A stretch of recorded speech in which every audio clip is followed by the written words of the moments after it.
that's how it went for me. I got into a pedaling groove, and where I just got to connect. So is there any like fantastic deep realization? No, but I felt like there was like a type of a deep deep connection, which is what I want during Japa, you know. Sometimes I can go through a whole 16 rounds of Japa and not feel any deep connection, or I can go to a Sunday feast and not feel a deep connection, or a Rath Yatra and not feel a deep connection. So I think, according to our psychophysical constitution, within Bhakti, we're going to have to figure out methods that we can find deep connection. Of course, just because I don't feel it in my Japa today doesn't mean it's not going to be there. And Japa is a staple and it's a principle of what we do. But sometimes you might need to go for a walk in the woods or find a way to quiet your mind so you can feel some connection and some maybe portal to let God into your heart and your thoughts. What do you think about that, people? Very good, Raghunath. I'm happy that you did it. It's interesting that you said it took like 3 days because it's I thought it'd be right away. I was like, okay, I'm going to start pedaling now. Give me something. Give me something. It literally, Yeah. it wasn't until day 3 that I've like, No, that makes sense. You know, I did this talk over the weekend at the Bhakti Center on this algorithms of the mind. And yeah, it's a really fascinating. I could just see people nodding when you just kind of bring up these, whether it's statistics about the mind, yeah, like about how repetitive our thoughts are and so on, or just speaking about experience that we have with the mind. That it's like our culture has not been trained to be mindful in the sense that we don't look at our mind as if it's separate from us. We live in the mind and we think I'm happy, I'm sad, I'm this, I'm that. To get the distance from the mind and then actually be able to observe it, and then actually for the mind to slow down a little bit and to feel some freedom from it, it takes concerted effort. And you just like kind of went out, I'm going to be out alone so that it's just me and my mind out there, and even then it takes time before you actually begin to feel a little bit free of just being on its track. But sure. that's an important place that we have to get there, like at least spend some time there every day, or do something like you did, like do something a bit more radical to kind of get a little free of its influence. ॐ नमो भगवते वासुदेवाय ॐ नमो भगवते वासुदेवाय ॐ नमो भगवते वासुदेवाय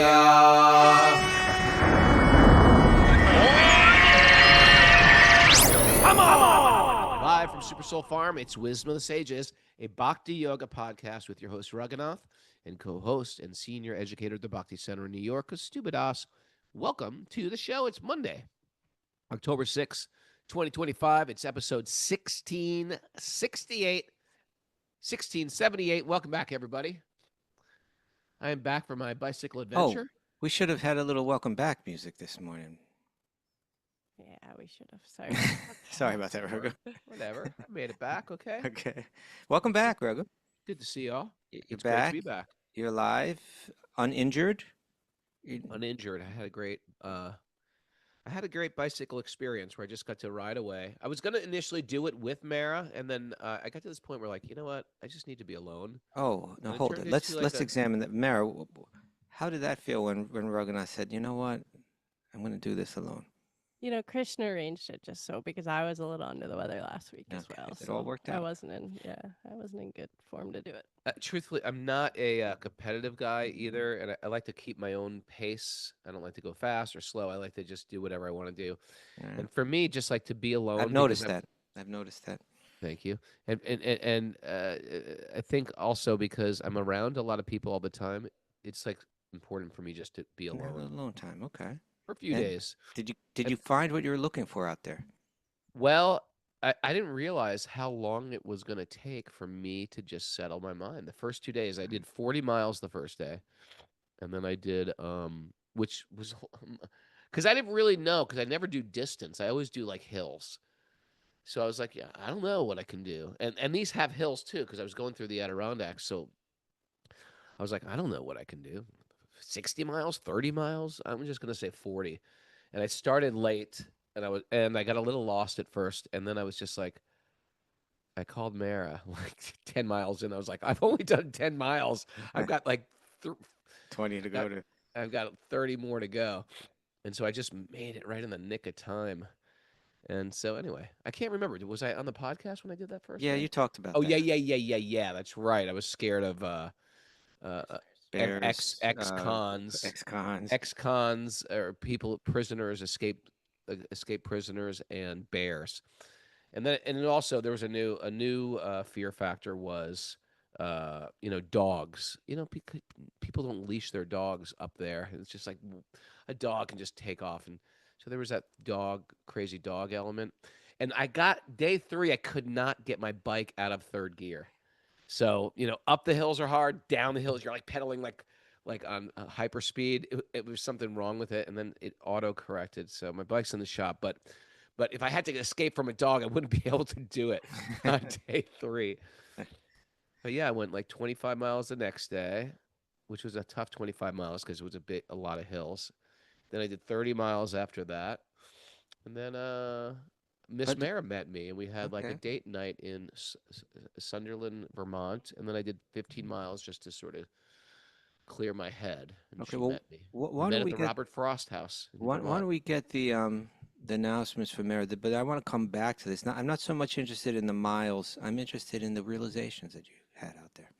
Sometimes it takes miles to get the realization, No, Kaustubha. fair enough. Yeah. And it's the realizations that we want to hear about, though. Okay. Marriage, Speaking of realizations, there's a nice chap who's bringing back her Kārtika Kārtika algorithms algorithm. WhatsApp group, Mm. in which Yeah. she shares a lot of nice realizations during the month of Kārtik. Yeah. No, what that is it's like a WhatsApp group that you join, and every morning, like early in the morning, you get a WhatsApp like it's like a 2-minute recording, something like that, of a verse, of a very beautiful, like carefully chosen Hmm. verse. That kind of keeps your algorithm we got to talk about Kartik, right? It starts Yeah, tomorrow. Kartik's the first. Does it start tomorrow? I'm Yeah. celebrating like it started today. Well, tonight is the Purnima, which is Yeah. kind of like the gateway to it, and it officially starts tomorrow. And it goes for a month, and it's a month of meditation on Krishna and Krishna's pastimes. It's a month where a lot of times the bhakti yogis take vratas, right? They take vows. Do Yeah, they something turn it up special. basically. Turn it Wherever up. you're at in your spiritual journey, turn it up a Yeah. little bit for a month, and they say it's magnified. All your effort is magnified by 1,000. That's what the sages have said. That's what You they chant say. 1 round a day, guess what you just did? 1,000. 1,000 rounds. I'm Okay. serious. That's what they say. You did a little puja, you did 1,000 times. Offer a lamp, 1,000. Okay. Right? Offer your food with love and devotion, 1,000 times. You did that 1,000 times. And they say you can tangibly feel it. You actually can tangibly feel when that full moon comes tonight. Everything. I woke up early just to chant under the moon this morning. Okay. And it's a very powerful month. So we are going to try to do as much as we can. But Chapu, one of our team players here, team members, she does these Kartik algorithms. yeah. You check in every day, you get a little message, a little meditation. It was very popular last year. People really enjoyed it. And if you never have chanted the holy name, maybe this is your month. Once a day, I'm going to chant Okay. 1 round on beads, or I'm going to read Raghunath, 1 verse from the Bhagavad Gita. Or if you would have done your bike trip like this week, like 1 mile would have been worth 1,000 miles. it's not just, it just doesn't multiply anything. Okay. It's not like, okay, I ate 1 pakora, I just ate 1,000 pakoras. The calories. It's your devotional effort, your devotional bhakti. You're hearing, Okay. you're chanting, those principles Gotcha. get magnified. So we will put the link to join that WhatsApp group in the description of this podcast, wherever you're finding it. And Chapaji, why don't you share it on the chat board right now so that people... Oh, she got it up there already. There it is. It's on it. It's a nice way to it's one easy Kartik Vrata that you don't even have to do anything. You just wake up, you click the thing, and listen to it, and really get you in that mood every day. Want to hear a crazy Krishna miracle? Well, Stephanie before you Bur- do, are there other announcements? Just want to check in. No. He said, I told you he'd be ready to talk today, right? He's back. Yep. Okay.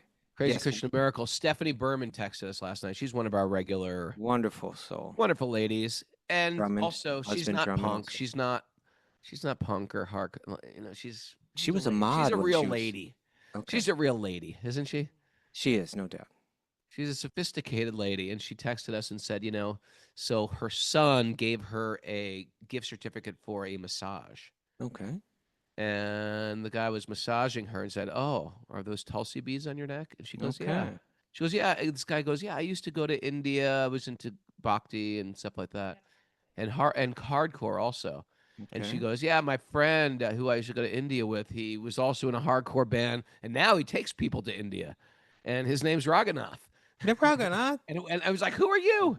And she's like, "Well, I was Tony. So he's Bhakti Tony. Bhakti Tony. Bhakti Get Tony out. from my book. There's a whole All couple right. chapters about Bhakti Tony. He's doing It's a massage crazy now, huh? Kṛṣṇa small world. Yeah, I know Bhakti Tony. Great Yeah. soul. Anyway, All right. so yeah, That's great. my the nugget is whatever realizations I had, and I will say that Lessons it from the took road. me Yes, sir. day 3 to just clear my head. It's amazing what now I mentioned this in one of my um, musings when I was on the bike trip. They say we have to like chant japa silently. It said chanting japa silently is important, and it's harder because you're dealing just with your mind. And then if you have to hear the mantra, you speak a little bit. But it's very difficult for people to chant silently. So hearing the mantra helps control the mind. And they say sitting is the best thing. You're sitting in front of your altar, you're sitting in your sitting spot every morning and just chanting. And we find that sometimes people can't do that. You got to go for a japa walk.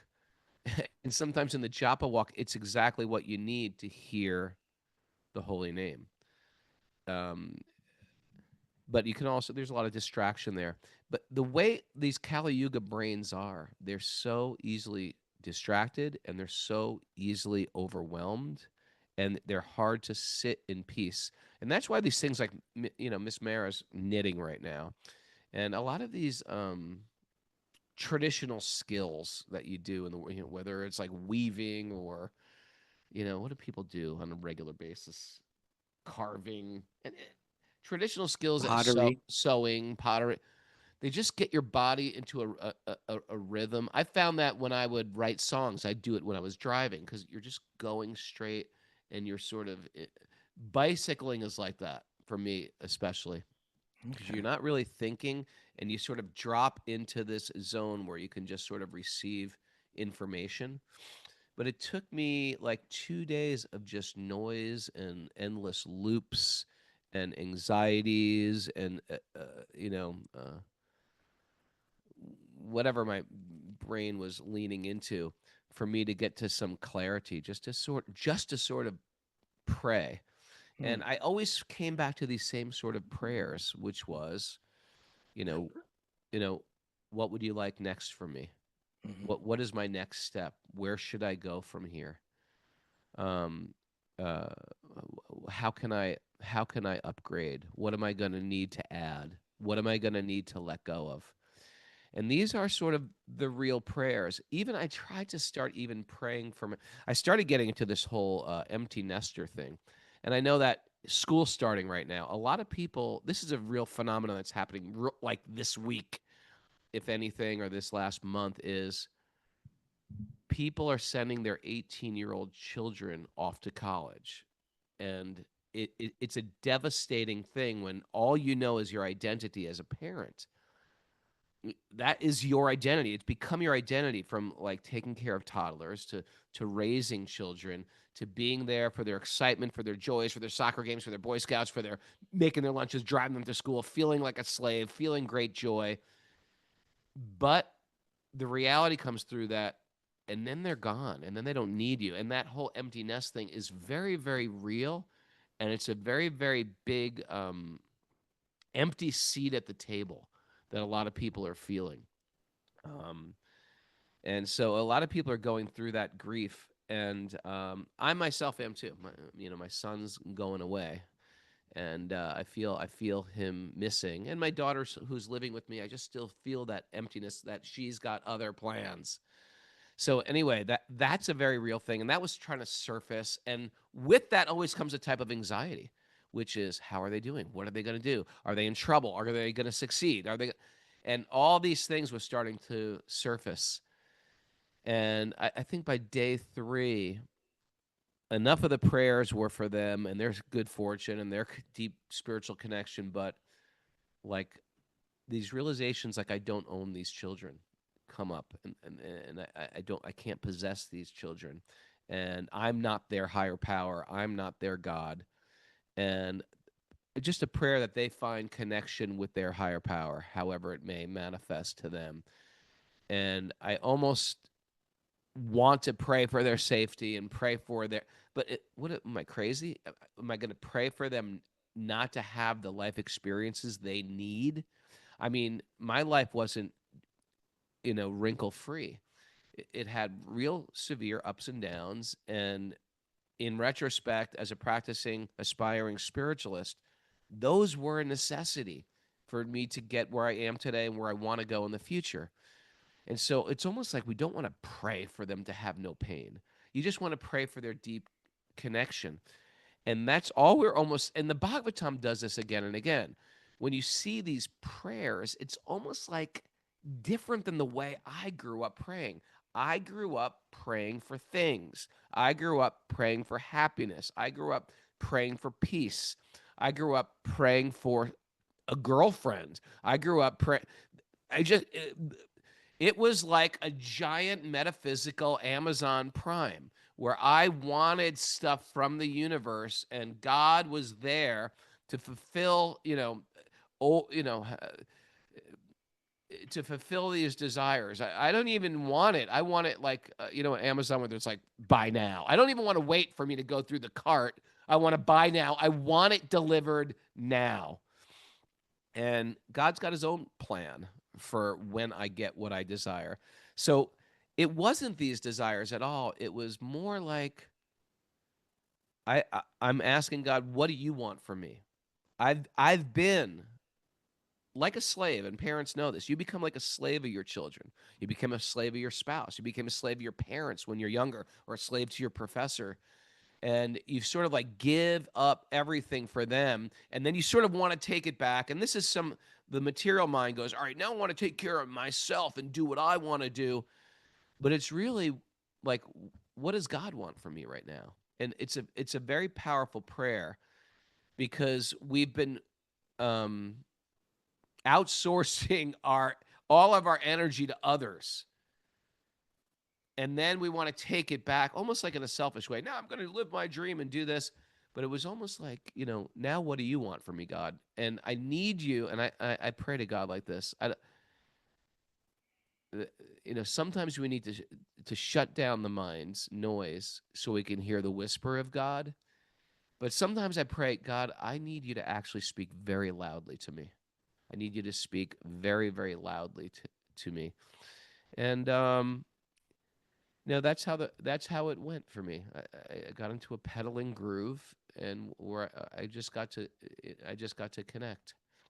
So is there any like fantastic deep realization? No, but I felt like there was like a type of a deep connection, which is what I want during Japa.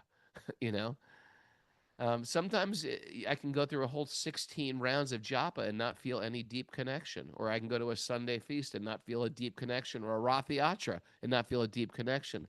So I think according to our psychophysical constitution, within Bhakti, we're going to have to figure out methods that we can find deep connection. Of course, just because I don't feel it in my Japa today doesn't mean it's not going to be there. And Japa is a staple, and it's a principle of what we do.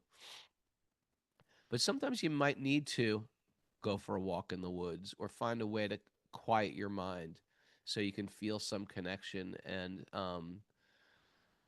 some maybe portal to let God into your heart and your thoughts. What do you think about that, people? Very good, Raghunath. I'm happy that you did it. It's interesting that you said it took like 3 days, because it's I thought it'd be right away. I was like, okay, I'm going to start pedaling now. Give me something. Give me something. It literally, Yeah. it wasn't until day 3 that I've like, No, that makes sense. You know, I did this talk over the weekend at the Bhakti Center on this algorithms of the mind. And yeah, you know, it's a really fascinating. I could just see people nodding when you just kind of bring up these, whether it's statistics about the mind, you know, mm, like about how repetitive our thoughts are and so on, or just, you know, speaking about experience that we have with the mind, that it's like our culture has not been trained to be mindful in the sense that we don't look at our mind as if it's separate from us. We live in the mind and we think, I'm happy, I'm sad, I'm this, I'm that. To get the distance from the mind and then actually be able to observe it, and then actually for the mind to slow down a little bit and to feel some freedom from it, it takes concerted effort. And you just like kind of went out, I'm going to be out alone so that it's just me and my mind out there, you know, and even then it takes time before you actually begin to feel a little bit free of just being on its track, you know. But sure. that's an important place that we have to get there, like at least spend some time there every day, or do something like you did, you know, like do something a bit more radical to kind of get a little free of its influence. Yeah. It's nothing personal, Mara. I love It's Mara. not I love about being you. with her. But there is something about not going with a group. Yeah. Um, because, yeah, just being with your mind is very confronting. Hmm. And also just not having a plan. I had a rough plan, but it was really sort of at the 11th hour. I just threw everything in a bag, not even understanding what I needed, and strapped it onto my bike and sort of went. So in one sense, I was a little unprepared, A little abrupt, yeah. and it made it a little bit more confronting. Um, Well, you know, there are statements, I don't know, Buddhist statements or uh but about like trying, you know, knowing that we're like, I don't know, successful or whatever, like when you can sit entirely alone and be content, right? Like even without like let's say even like alone without any kind of stimulant like a television set or a computer or something like that, you know, if you can actually just sit alone without anything like that, just you and your mind, sure. and feel, and I think for most people that's almost inconceivable. Right? Well, It's we, scary. I mean, I don't know if we've fully realized how, I mean, I guess we have, how distracting the phone is. Oh, I mean, But if you want to chant japa, I can't have my phone near me. I yeah, have to have it in another room, leave it upstairs when I come downstairs. Otherwise, it's like, it's calling I you, huh? yell at my kids for this, but it's like I'm. We all have these addictive tendencies. Maybe I do more than others, but it's real. It's addictive and it's distracting, and we're trying to find some peace. And come on, it's like the first thing in the morning. I'm checking the news. Give me a break. It's like I need time where it's just me and source, me and my higher power, me and God. And I need to be free from any other influence. If you're working on your chanting or in the morning, leave your phone in another room or turn it off. Don't even turn it on. I'm sounding like I'm above it and I'm giving like information from the top of the hill. I'm talking to myself, people, um, because it is such a we I need some time in the morning just to lock in, and it's super important. And maybe if okay, that's not what I usually do. I sort of need my phone. It's an emergency, and I'm expecting some important messages coming in. Maybe this month. This is the month of Kārtika. This is a month of upping our game a little bit. If we can up it a little bit, and it's going to be different for everybody. For some people, it's reading one verse a day from the Bhagavad Gita. For some people, it's one chapter a day from the Bhagavad Gita. You know, maybe it's singing the Damodara Astakam song a day. Whatever it is. We talk about it a lot because we got a party happening this weekend, Kaustubha. We have our Wisdom of the Sages retreat. It's beyond Yeah. sold out. People are coming with day passes. People are coming. Oh, Local we'll be doing community people are coming. Dhammadaraska prayers together, huh? That'll Yeah, be yeah, nice. yeah. I'll drive my mom Lamp nuts. offerings. Yeah, drive my mom nuts Oh, God, the because lamps, of huh? her fire anxiety. Yeah, yeah. Okay. Okay. All right. Anyway, thank you for asking. I Well, appreciate thank that. you for sharing. Yeah. All right. You want to get in the Bhagavatam, sir? I want to, yeah. Narayanam namaskritya naram chaiva narottamam devim saraswatim vyasam tato jayam udirayat. Before reciting the Śrīmad-Bhāgavatam, which is our very means of conquest, one should offer respectful obeisances to the Supreme Lord Narayan, unto Narayan Rishi, the supermost human being, to Mother Saraswati, the goddess of learning, and to Srila Vyasadeva, the author. Nasta prayeshu bhadreshu nityam bhagavat sevaya bhagavati utamasloke bhaktir bhavati naishtiki. By regular attendance in class in the Bhagavatam and by rendering service to the pure devotees, all that is troublesome in the heart will become eradicated, and loving service to the Supreme Lord, who is praised with transcendental songs, will be established as an irrevocable fact. Om Gyana Tamarandasya Gyananjana Salakaya Chaksurunmadatam Yena Tasmai Shri Gurave Namaha. I was born in the darkness of ignorance. My teachers are opening my eyes with a torchlight of knowledge. I offer my obeisances at their lotus feet. Reading from the Śrīmad-Bhāgavatam, Canto 10, Chapter 13, Text 36. Kaustubha, I have one more announcements for our Californians, especially LA people, Southern California people. Tom Essig's movie, Something Divine, which is a journey of transformation inspired by life, spirituality, and straight-edge hardcore punk music, is playing at the Da Vinci International Film Festival this Sunday, October 12th. So if you're in California, Southern California, you want to check that out. California's a big place. Where in California? Yeah, Southern California. It's at the AMC Grove. So it's right in downtown, or I don't know if they call it downtown, but at the Grove in LA. It's a big mallish type of place at the AMC Theater. So please check that out. It's cool stuff and cool interviews and lots of cool footage about India. And we're really happy with that film you made, Tom, a regular listener. Okay, let's get into the Bhagavatam. Yeah? Do you remember what's going on here, Raghunath? No, but let's read. So, well, no, let's go.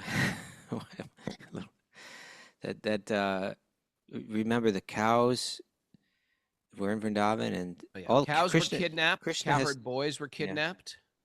Yeah. And Kṛṣṇa had taken the form of all of them, mystically, mind-blowingly. Brahma had taken them. He thought he was going to kind of pull a fast one on Kṛṣṇa. Kṛṣṇa became all the cows and boys. And Balaram wasn't even aware of this. Krishna's brother, who's an expansion of himself, was kind of existing in a state of unawareness of this fact. Sure. But he became interested when he saw that all the cows seemed to have special affection for all of the calves, and all of the men had special affection for all of their sons. Why? Because it was actually Kṛṣṇa, the very source of everything beautiful and wonderful that they loved in their sons or in their calves, was now fully present as their son or their calf. So this question, Balaram was experiencing a sense of wonder in this. Achyuta is asking, how can Balaram be unaware? Because of his own potency, the Yogamaya potency. He voluntarily comes under its influence for the purpose of these loving pastimes. So here we go. Text 36. What is this wonderful phenomenon? The affection of all the inhabitants of Braj, including me, towards these boys and calves is increasing as never before, just like our affection for Lord Kṛṣṇa, the super soul of all living entities. Who is this mystic power, and where has she come from? Is she a demigod or demoness? She must be the illusory energy of my master, Lord Kṛṣṇa, for who else can bewilder me? Is Balaram talking? Yes. Why don't we read the commentary to that? Right. Balaram was surprised. This extraordinary show of affection, he thought, was something mystical performed either by demigods or some wonderful man. He actually said woman. He said, who is she? Okay. Otherwise, how could this wonderful change take place? This Maya might be some Rakshashi Maya, right? Maybe a demon, demoness. He thought, but how can Rakshashi Maya have any influence on me? This is not possible. Therefore, it must be the Maya of my master Kṛṣṇa. He thus concluded that the mystical change must have been caused by Kṛṣṇa, whom Balaram considered his worshipable personality of Godhead. He thought, it was arranged by Kṛṣṇa, even I could not check its mystic power. Thus Balaram understood that all these boys and calves were only expansions of Kṛṣṇa. Okay. So we're going to try to dive into these purports because it's Prabhupada's writing these purports on his dying bed. He's not, he's speaking them into the microphone. Pradyumna is recording them. It's like a whole scene, what's going on. Pradyumna is reading it. He's reading it to him. Yeah. And someone's holding I think Chadwaita Swami is right there holding little microphone. Yeah. Dictaphone. A dictaphone. That was a thing back then. Mm-hmm. Those were great inventions of the past. Okay. You know what I mean? It's interesting. It's like, what was that? That was like the cutting edge of inventions. Big thing you'd have to lug around. Yeah. Thinking in this way, Lord Balaram was able to see with the eye of transcendental knowledge that all these calves and Krishna's friends were expansions of the form of Sri Krishna. You get a little glimpse. You got a glimpse into what was actually happening. Okay. Commentary. Every individual is a purport. Every individual is different. There are even differences between twin brothers. Mm-hmm. Yet when Krishna expanded himself as the boys and calves, each boy and each calf appeared in its own original feature with the same individual way of acting, the same tendencies, the same color, the same dress, and so on. For Krishna manifested himself with all these differences. This was Krishna's opulence. Okay.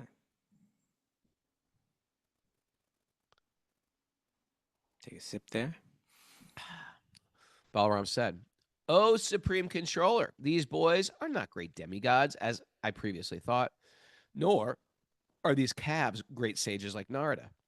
Now I can see that you alone are manifesting yourself in all varieties of difference. Although one, you are existing in in different forms of the calves and boys. Please briefly explain this to me. Having thus been requested by Lord Baladev, Krishna explained the whole situation, and Balaram understood it." Here's the purport to that.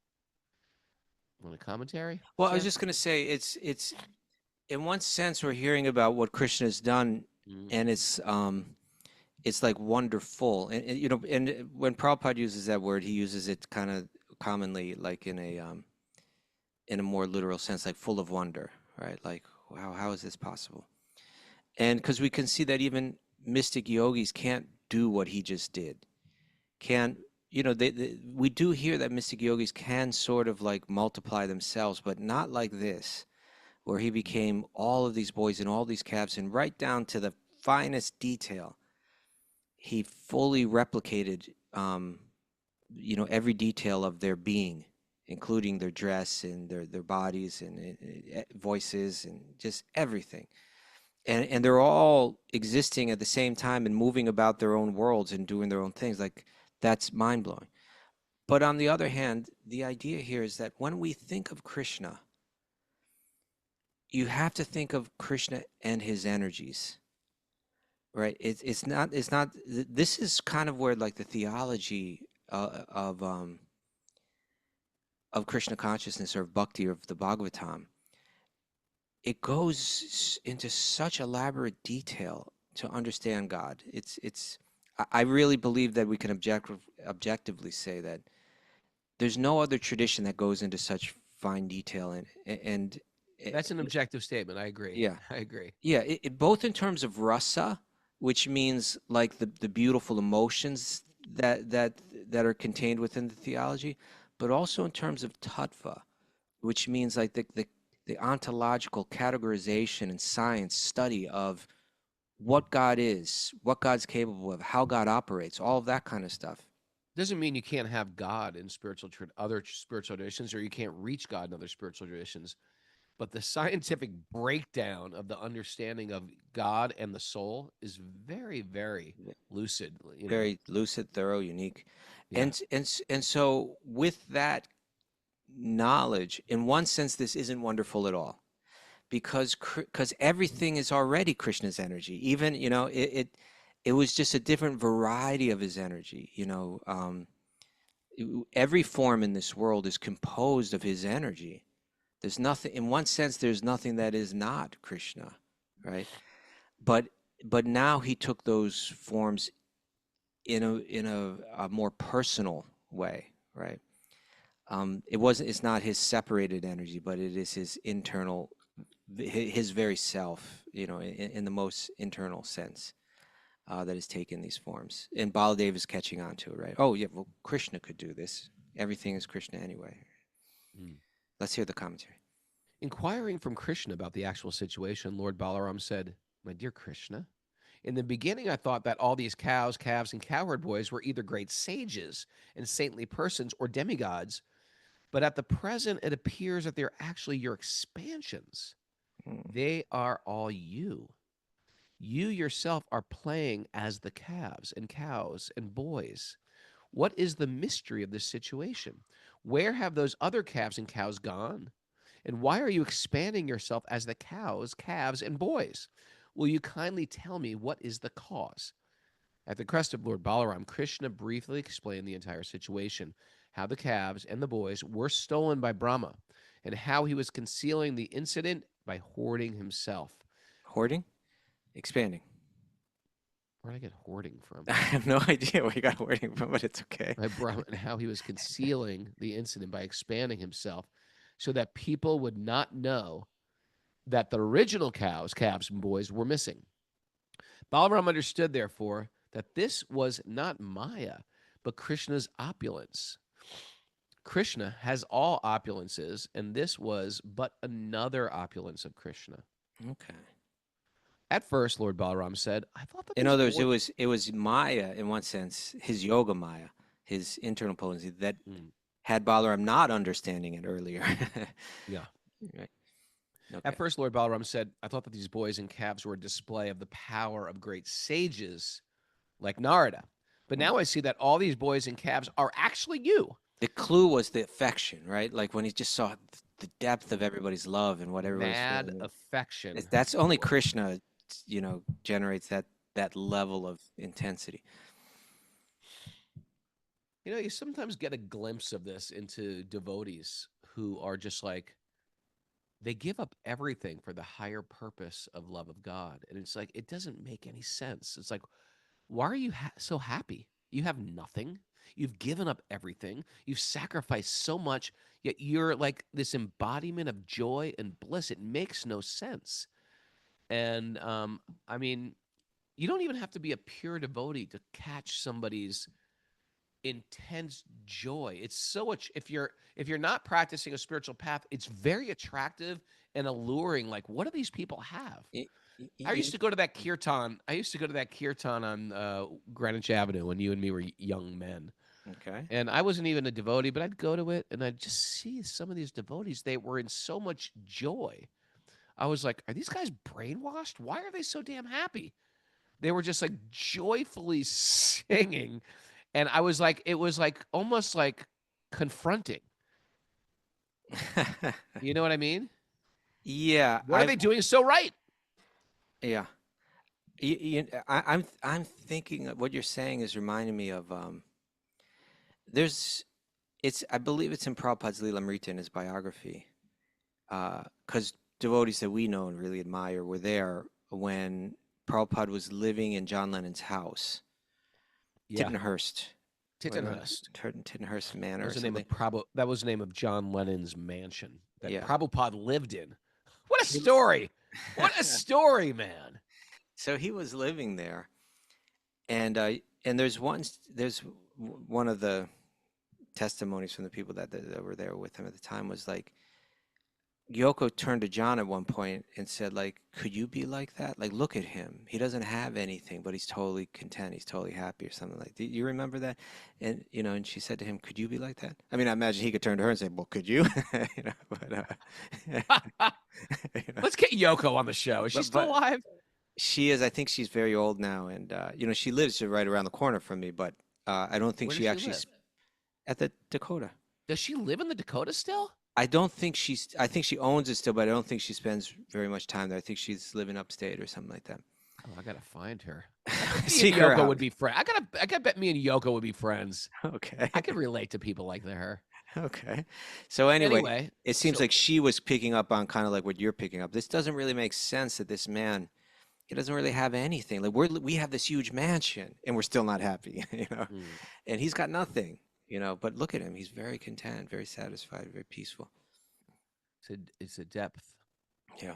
At first, Lord Balaram said, I thought that okay. After inquiring from Lord Krishna, Lord Balaram understood that Krishna himself had become many. That the Lord can do this is stated in the Brahma Samhita, Advaitam Achyutam Anadim Ananta Rupam. Although he is one, he can expand himself into so many forms. According to the Vedic version, Ikambahu Shyan, he can expand himself into many thousands and millions, but remain one. Mm. In that sense, everything is spiritual because everything is an expansion of Krishna. That is, everything is an expansion of either of Krishna himself or of his potency. Okay. Yeah, this is what I was speaking about, actually, right? Yeah, Please continue. because the potency is non-different from the potent. The potency and the potent are one.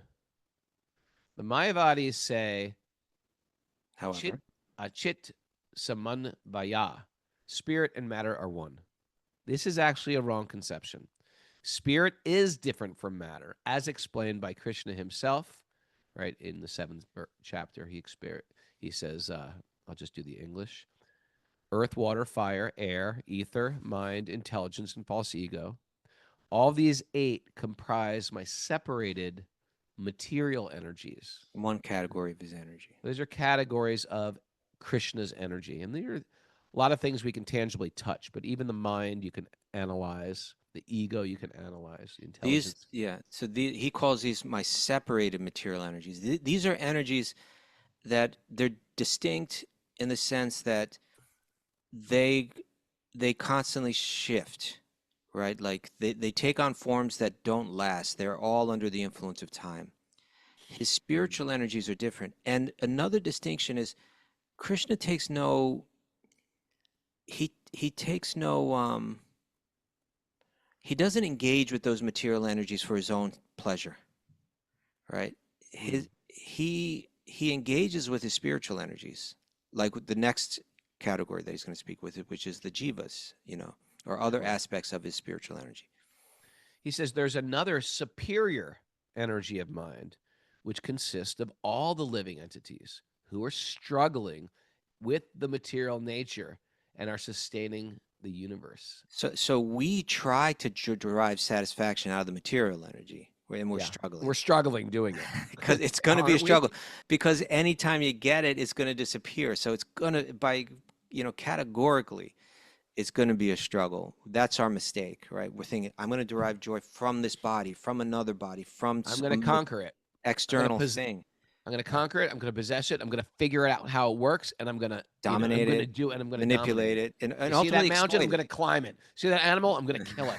You see that home? I'm going to buy it. I'm going to expand it. I'm going to build it. It's like this is how we're trying, but we're struggling tremendously. The living entity is destined to struggle in the universe. Why? Because it's a temporary universe, and we're eternal beings. Right. Okay. Continuing. Okay. This is, again, Prabhupada on his deathbed just laying it out here, right? Just laying it out. Spirit and matter cannot be made one, for actually they are superior and inferior energies. Yet the Mayavadis or Advaitavadis try to make them one. This is wrong. Although spirit and matter so he's critiquing different philosophies within what we know as Hinduism. Or Vedanta, right? There's a famous statement. Now it's slipping my mind. But what is it that everything is Brahman? Aham Brahmasmi. No, Aham Brahmasmi is I am Brahman. But anyway, it's slipping my mind right now. But their statement is there that there is nothing but Brahman. And so there's different ways, essentially two different ways that Vedantins interpret this. If everything is Brahman, one way to interpret that. In other words, if everything is spiritual energy, then that means this material energy must not even truly exist. It must be entirely an illusion. It's a very difficult, in my opinion, it's a very difficult way to interpret. Thank you, Chabu. Sarvam Kalvidam Brahma. Everything is Brahman, right? There's nothing that exists that is not Brahman.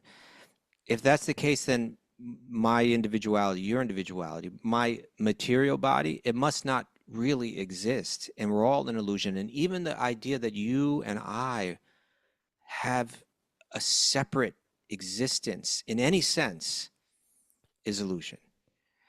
And then there's another way to look at it that Prabhupada is endorsing here, that everything is Brahman because everything is Krishna's energy, but his energies come in different categories.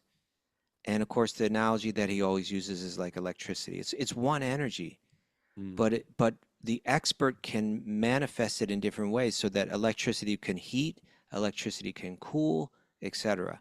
So he's saying everything is Krishna's energy, including this material energy, which is one of his unique energies, that he's like a master electrician, can make certain energy that manifests in a certain, that energy is actually eternal. It's just that the forms that it takes are constantly in flux.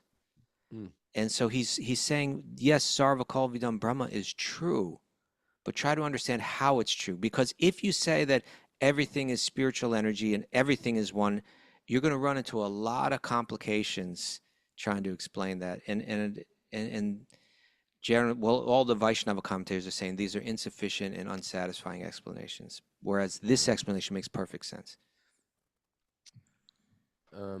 So that's why he says this is wrong. This is wrong. Okay. Although spirit and matter ultimately, see, it's wrong if you're saying that's all there is. So the Vaishnavas are zooming out and seeing that's one facet of it. Here's the greater picture. Here's the greater picture. Just like if I say, this is my this is my house. You see? No. This is a part of your house. There's something much greater. I just want to make sure we don't fall into this sort of like, make it seem like, well, you're just sharing your perspective. Well, it's, you see, that's the thing. It's all a question of perspective, right? This is how we understand the absolute truth. What is the Bhagavatam starts to find the absolute truth for us, right? Because Sutta Goswami says this to the sages of Naimishranya, that human life should be meant for inquiring into the absolute truth.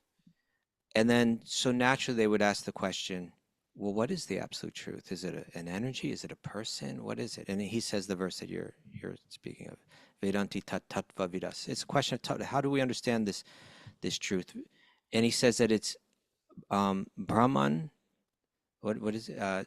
Vedanti tat vidas. Brahmeti paramatmeti. Bhagavan iti shabdite. So he says it's one non-dual substance, but it's understood in three different ways, with three different perspectives, according to your ability to see it. You can understand it in three different ways. And then it goes further than that, though, because the commentators will say, in other words, like we always hear about this story about like the elephant, different blind men holding the trunk, and I think that's the blind man's holding the trunk of the elephant. This is the elephant. Yeah, and he's, what's it like? And then he'll describe it according to that. An elephant is long and snaky. No. And then the other guy's holding the other blind guy's holding the leg. So it's like, this is my room. This is Super Soul Farm. No, it isn't. If you zoom out and get the aerial Google Maps version of Super Soul Farm, you'll see there's the family house, there's the dorm, there's the yoga studio, there's the creek, and we are not sharing our religious path with you.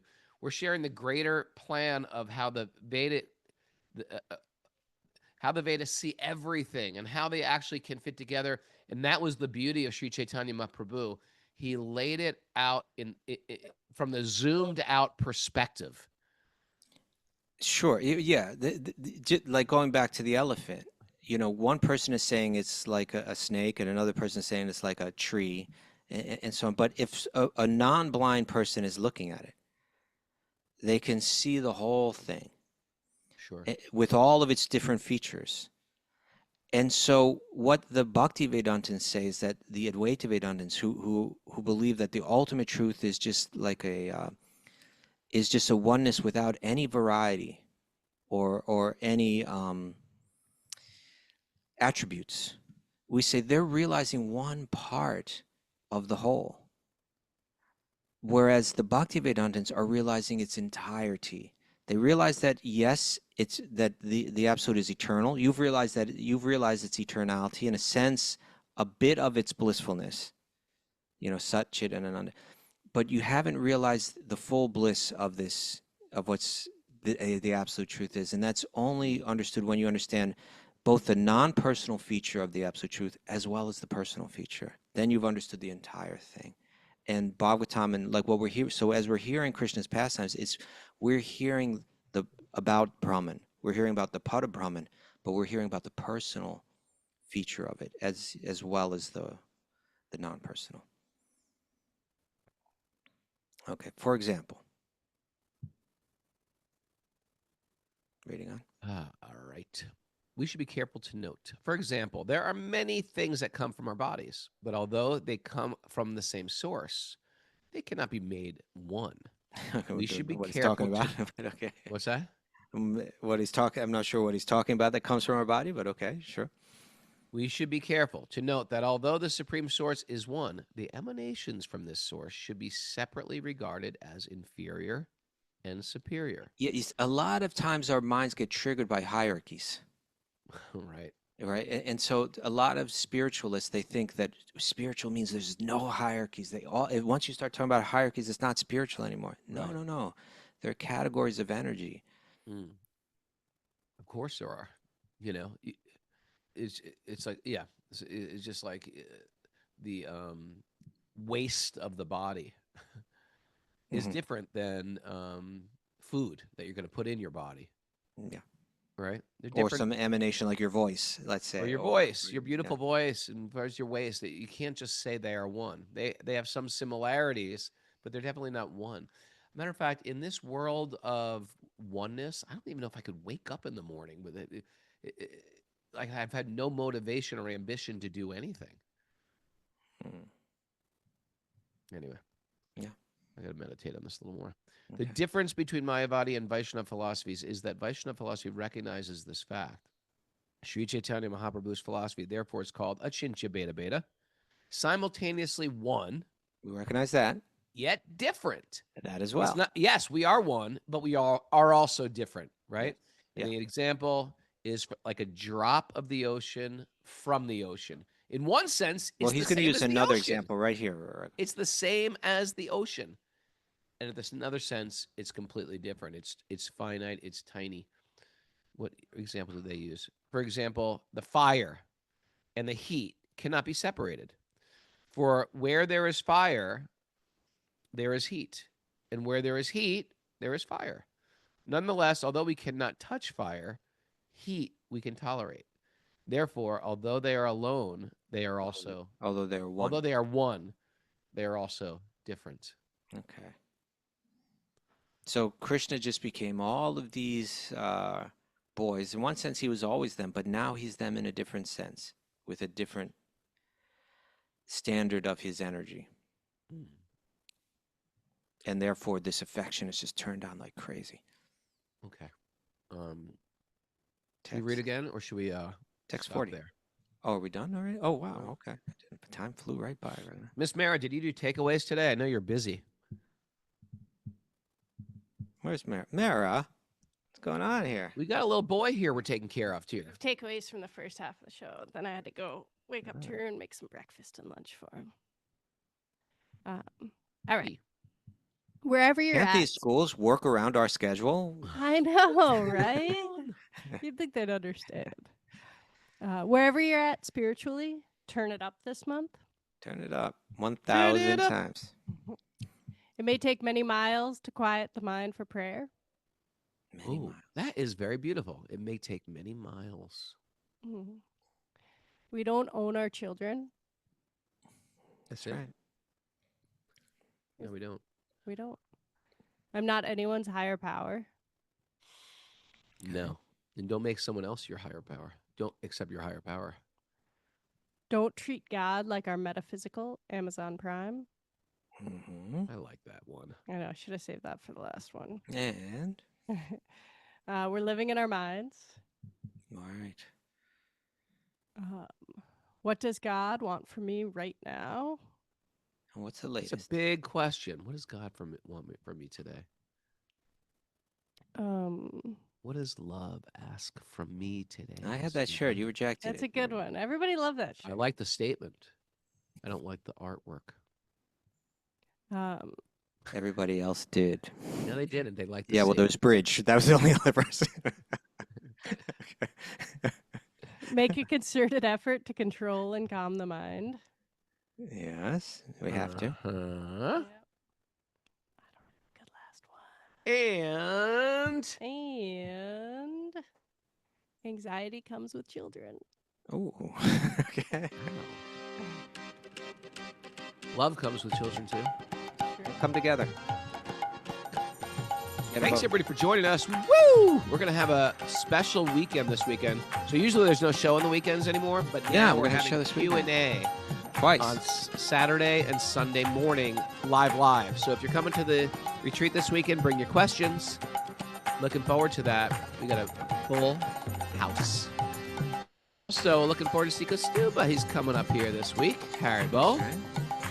And Henry. Bhakti and Henry. Jana Priya will be here. Jana Priya and Okay, Maya. And Kārtik's coming. Tonight is the full moon, the Rasa Lila, the Rasa dance takes place tonight. Bhakti Go Center, there's the whole outside and check celebration. out the full moon tonight. And and remember, we got to up our game a little bit. A bit. Well, anything else from the retreat? Why we not? live We stream? should definitely do that. Maybe. We'll do that. Our day pass is still available. For you, Stromboli will figure you out. I can't remember. I think so. reach out. We'll make that work. Oh, Stromboli. Stromboli's coming to India. Looking forward to that. Missed her in Vermont. I missed all my Vermont people when I was biking in Vermont, but I was thinking of them all. I was trying to clear my mind, but instead all the Vermont people started like showing up in my brain, banging on the door. And don't forget to sign up for the Kārtika algorithms. Kārtika algorithms.